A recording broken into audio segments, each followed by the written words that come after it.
अब जब इलाहाबाद हाईकोर्ट की तरफ से बनारस के ज्ञानव्यापी मस्जिद परिसर को लेकर एएसआई सर्वे करने की अनुमति दे दी गई है, तो एक सवाल सभी के मन में है कि क्या इससे मुस्लिम पक्ष का दावा ज्ञानव्यापी पर कमजोर हो जाएगा? क्या जो हिंदू पक्ष आरोप लगा रहा है कि मस्जिद जो है वो मंदिर को तोड़कर बनाई गई है, उन दावों को बल मिलेगा? योगी आदित्यनाथ का स्टेटमेंट याद कीजिए, उन्होंने भी हाल फिलहाल में कहा था कि वहां पर मंदिर है उसे ज्ञानव्यापी मस्जिद मत कहिए, यह हिंसा को भड़काने जैसा है। कोई भी इंसान खुली आंखों से देख सकता है कि वहां पर मंदिर है, मस्जिद नहीं, मस्जिद ऊपर से तोड़कर बनाई गई है। सवाल बहुत सारे हैं। सवाल यह है कि अयोध्या में भी ऐसा एएसआई का सर्वे हुआ था, उसका कितना असर सुप्रीम कोर्ट में सुनवाई के दौरान हुआ था? दूसरा सवाल, क्या अब धीरे धीरे वहां पर मंदिर का रास्ता साफ हो रहा है, जो हिंदू पक्ष दावा कर रहा है कि नंदी का बाबा का इंतजार जो है वो खत्म होने वाला है? सवाल यह कि प्लेसेस ऑफ वर्शिप एक्ट का क्या? सवाल यह कि अब मुस्लिम पक्ष के पास क्या ऑप्शन बचे, क्योंकि अब वो यहां से सुप्रीम कोर्ट चला गया है। सुप्रीम कोर्ट ने अगर इसकी सर्वे पर रोक नहीं लगाई तो शुक्रवार से कहा जा रहा सर्वे शुरू हो जाएगा। वहां पर हिंदू पक्ष काफी उत्साहित है, वो कह रहा है कि देखिए सब कुछ यहां पर है।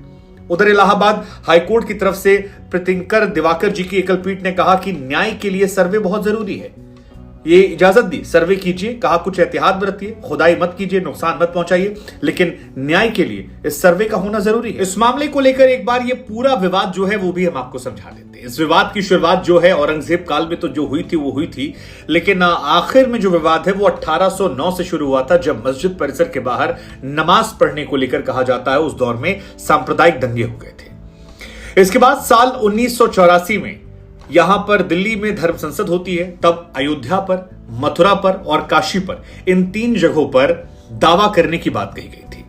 फिर 1991 में वाराणसी कोर्ट में याचिका दायर की गई और कहा गया कि ज्ञानवापी परिसर जो है वहां पर हमें पूजा करने की इजाजत दी जाए, साथ ही मस्जिद जो है उसे ढहाने का आदेश भी मांगा गया था। फिर साल 1998 पर अंजुमन इंतजामिया मस्जिद कमेटी की याचिका पर इलाहाबाद हाईकोर्ट ने निचली अदालत की सुनवाई पर 22 साल के लिए रोक लगा दी थी। उसके बाद 2019 में यह मामला जो है ये फिर शुरू होता है। 2019 में जिला कोर्ट ने ज्ञानवापी मस्जिद परिसर करने में एएसआई सर्वे करने को लेकर एक याचिका दाखिल कर दी। 2020 में मुस्लिम कमेटी की तरफ से, यानी मस्जिद कमेटी जो है, उसने इस याचिका पर रोक लगाने की मांग की, सर्वे का विरोध किया। फिर 2020 में ही याचिकाकर्ता जो है वो हाईकोर्ट द्वारा स्टे नहीं बढ़ाने पर लोअर कोर्ट से दोबारा सुनवाई करने का अनुरोध किया।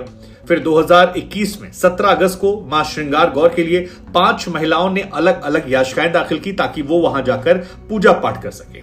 8 अप्रैल को दीवानी अदालत ने अब जो 8 अप्रैल को दीवानी अदालत की तरफ से ज्ञानव्यापी मस्जिद में वीडियोग्राफी और सर्वे करने की बात आई थी, वहां से मामला जो है बदल गया। वीडियोग्राफी हुई, तस्वीरें अंदर निकल कर आए और वहीं से हिंदू पक्ष कह रहा है कि देखिए यहां पर त्रिशूल है, तमाम चीजें और हैं, और वहीं पर वो जो मिल गया था, बाबा मिल गए, जिसे फव्वारा और शिवलिंग को लेकर पूरा मामला बढ़ा था, वो वहीं से निकल कर आया था।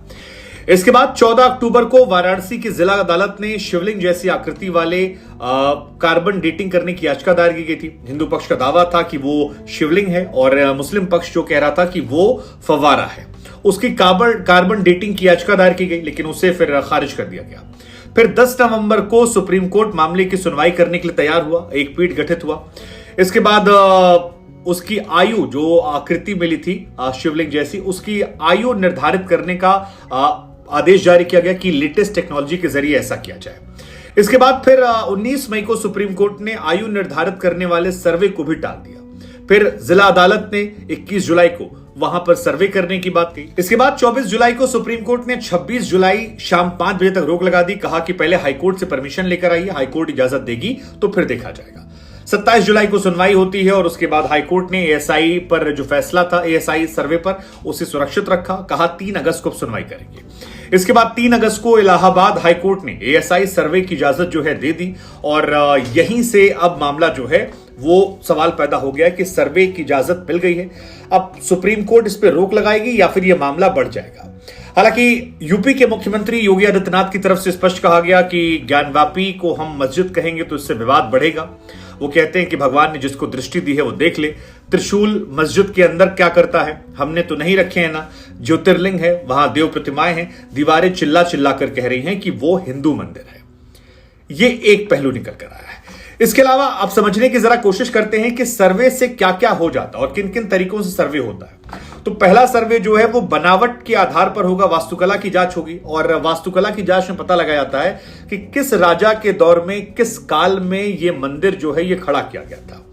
तो अगर ये और जो दावा है औरंगजेब काल में मस्जिद बनी थी, अगर ये उसके पहले का होगा तो हिंदू पक्ष का दावा जो है मजबूत हो जाएगा।